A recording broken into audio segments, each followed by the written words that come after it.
The missing dots channel میں خوش آمدید۔ پچھلی ویڈیو ہمارے ٹیم ممبر کی غلطی سے اپلوڈ ہو گئی تھی اور ہم اس پر معذرت خواہ ہیں۔ ہاں، ایسی غلطیاں ہو جاتی ہیں کبھی کبھی۔ بالکل۔ ویسے آج رات کا ماحول بڑا پرسکون ہے۔ نماز کے بعد ایسی ہی فضا ہوتی ہے جب انسان سکون سے بیٹھ کر کسی بڑی گہری بات پر غور کر سکے۔ صحیح بات ہے، ایسی خاموشی میں ہی تاریخ کے بڑے واقعات پر سوچنے کا اصل مزہ آتا ہے۔ صحیح کہا آپ نے۔ آج ہمارے پاس ایک بہت ہی وسیع تحقیقی مقالہ ہے، ایک ایسا پیپر جس میں پورے 100 سوالات اور جوابات ہیں۔ اچھا، واقعی پورے 100؟ ہاں بھائی، اور یہ سوالات حضرت علی کی زندگی، ان کے سیاست کے طریقوں اور ان کے فیصلوں کے حوالے سے ہیں۔ اور سب سے دلچسپ بات اس میں یہ ہے کہ اس مقالے میں سنی، شیعہ اور یہاں تک کہ جو سیکولر اور اکیڈمک تاریخ دان ہیں ان کی سوچ کو اکٹھا کیا گیا ہے۔ واہ! اس بات کا آغاز کرنے سے پہلے میں یہ واضح کرنا بہت ضروری سمجھتی ہوں کہ ہمارا مقصد کسی ایک فرقے یا کسی مخصوص عقیدے کی حمایت کرنا بالکل نہیں ہے۔ بالکل، ہم یہاں کسی کو غلط یا صحیح ثابت کرنے نہیں بیٹھے۔ ہاں، یعنی ہم صرف اس تحقیق میں لکھی گئی باتوں اور جو تاریخی حقائق ہیں ان کو بالکل غیر جانبداری سے سامنے رکھ رہے ہیں تاکہ اس عظیم شخصیت کی تاریخی اہمیت سمجھ آ سکے۔ تاریخ کے اس حصے کو سمجھنا اتنا آسان نہیں ہے۔ آسان تو واقعی نہیں ہے۔ تو اس مقالے کی ابتدا میں جو منظر کشی کی گئی ہے وہ حضرت علی کے دور خلافت کی ہے۔ ہاں، جو کہ ایک بہت ہی مشکل دور تھا۔ ایگزیکٹلی۔ حضرت عثمان کی شہادت کے بعد اسلامی ریاست ایک شدید بحران، یعنی ایک عجیب طرح کے کرائسس کا شکار تھی۔ لیکن یہاں ایک سوال ذہن میں آتا ہے۔ جی پوچھیے۔ دیکھیں، اگر آپ ایک وسیع ریاست چلا رہے ہیں جہاں سول وار یا خانہ جنگی کا خطرہ بالکل سر پر کھڑا ہے، تو کیا وہاں تھوڑی سی ڈپلومیسی یا تھوڑا پولیٹیکل کمپرومائز کرنا بہتر نہیں تھا؟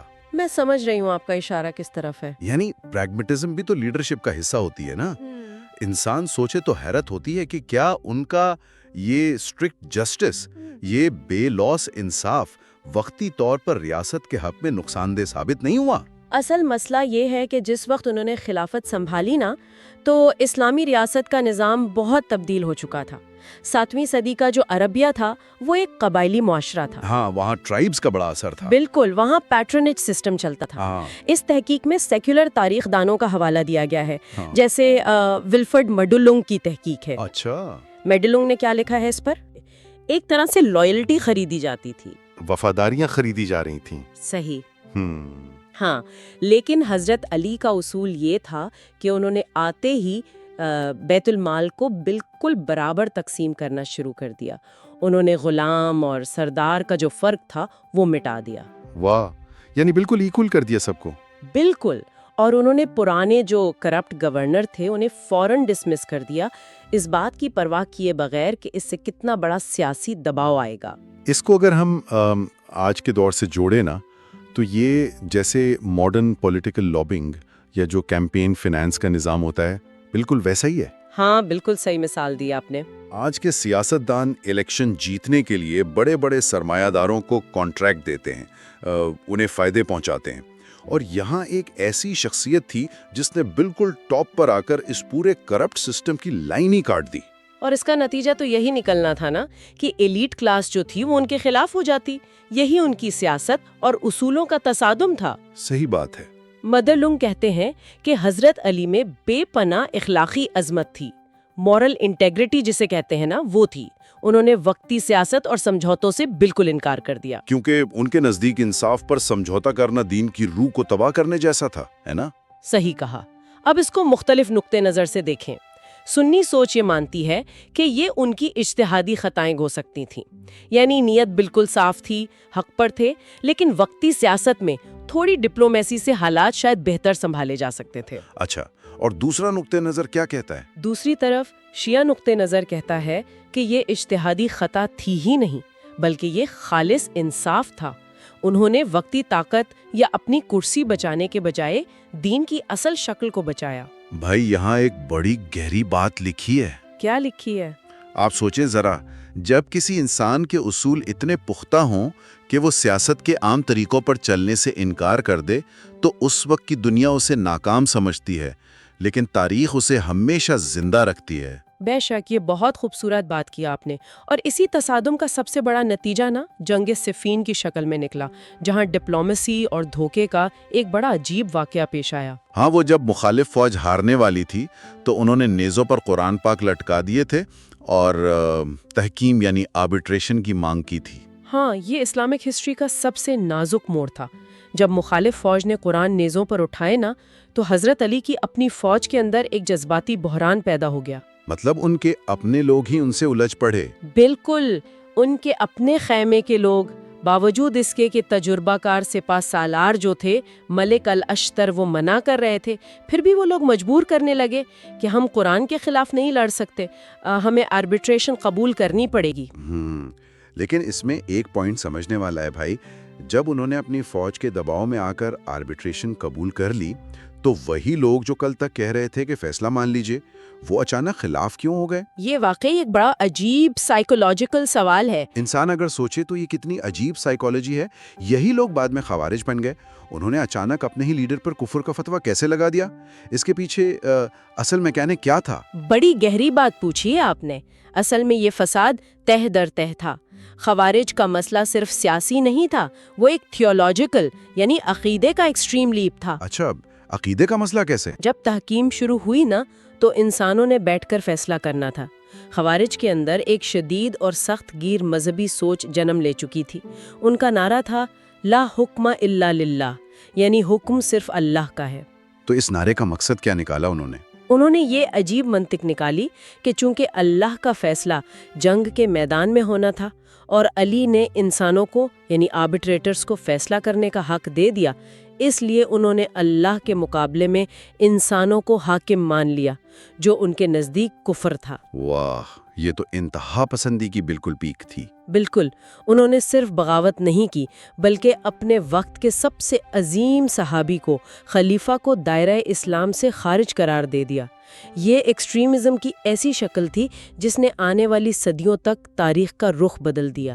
زندگی کا ایک سچ یہ بھی ہے کہ مذہب کے نام پر جب انتہا پسندی آتی ہے تو وہ منطق و عقل کو بالکل اندھا کر دیتی ہے۔ صحیح بات ہے۔ خیر، اس سیاسی اور اصولی کشمکش سے نکل کر یہ تحقیق ہمیں ایک اور پہلو کی طرف لے جاتی ہے۔ ایک طرف تو یہ انتہائی حقیقت پسندانہ سیاست اور جنگوں کا دور تھا، ہاں، اور دوسری طرف ان کی شخصیت سے جڑی ہوئی مافوق الفطرت یعنی سپر نیچرل باتیں، جیسے جنگ خیبر کا وہ عظیم دروازہ جسے انہوں نے اپنے ہاتھوں سے اکھاڑا۔ بے شک وہ بہت مشہور واقعہ ہے۔ اور ان کی تلوار، ذوالفقار کے قصے اور علم غیب یعنی ان سین کا علم رکھنا۔ واقعی انسان سوچنا شروع کرے تو حیرت ہوتی ہے کہ تاریخ اور عقیدت میں لائن کہاں ڈرا ہوتی ہے۔ اس پر تحقیق بہت واضح ہے اور تینوں نقطہ نظر سامنے رکھتی ہے۔ اچھا، شروع کہاں سے کریں؟ شیعہ نقطہ نظر سے شروع کرتے ہیں۔ ان کے مطابق وہ انفیلیبل یعنی معصوم امام ہیں۔ ان کے پاس اللہ کی طرف سے عطا کردہ الہی علم اور طاقت تھی۔ ہاں، وہ حدیث کا حوالہ بھی دیتے ہیں نا اس میں۔ ہاں، وہ اس حدیث کا حوالہ دیتے ہیں جہاں پروفٹ نے فرمایا، میں علم کا شہر ہوں اور علی اس کا دروازہ۔ ان کے مطابق یہ واقعہ کرامت نہیں بلکہ ان کی ولایت کا لازمی حصہ ہے، اور وہ مانتے ہیں کہ انہیں ماضی، حال اور مستقبل کا علم ہوتا تھا۔ اچھا، اور سنی نقطہ نظر کیا کہتا ہے اس پر؟ سنی نقطہ نظر انہیں ایک عظیم صحابی، چوتھے خلیفہ اور ولی اللہ مانتا ہے۔ سنی عقیدے میں کرامت بالکل برحق ہے، اس لیے خیبر کے دروازے جیسی باتوں کو اللہ کی طرف سے دی گئی عظیم طاقت مانا جاتا ہے۔ لیکن غیب کے علم کے حوالے سے وہ کیا کہتے ہیں؟ وہ اس پر سخت ہیں کہ ان کے پاس مکمل علم غیب نہیں تھا، کیونکہ وہ نبی نہیں تھے اور غیب کا مکمل علم صرف اللہ کو ہے۔ اور جہاں تک سیکولر یا ایکیڈیمک تاریخ دانوں کا تعلق ہے، وہ تو ظاہر ہے ان قصوں کو ایک بالکل الگ چشمے سے دیکھتے ہوں گے نا؟ ہاں بالکل، ایکیڈیمک تاریخ دان اسے ہیگیوگرافی کہتے ہیں۔